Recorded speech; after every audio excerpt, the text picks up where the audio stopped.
Hello ছোট্ট বন্ধুরা, আজকের এই ভিডিওতে আমরা অনেকগুলি অ্যানিমালস নেম শিখব। চলো ভিডিওটি শুরু করি। এটি হলো ক্যাট। ক্যাটকে বাংলাতে বলে বিড়াল। এটি হলো র্যাবিট। র্যাবিটকে বাংলাতে বলে খরগোশ।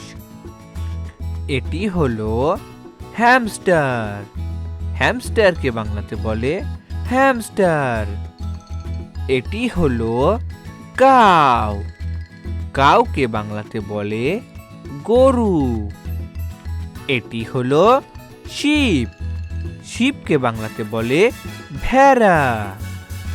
এটি হলো পিগ।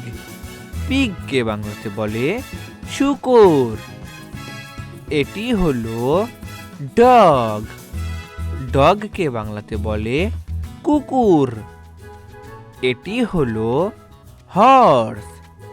হর্সকে বাংলাতে বলে ঘোড়া। এটি হলো ডাক। ডাককে বাংলাতে বলে হাঁস। এটি হলো হেন। হেনকে বাংলাতে বলে মুরগি। ভেরি গুড বন্ধুরা, তোমরা এই ভিডিওটিকে একটি লাইক করে দাও, শেয়ার করে দাও আর চ্যানেলটিকে সাবস্ক্রাইব করে দাও। দেখা হচ্ছে পরবর্তী ভিডিওতে।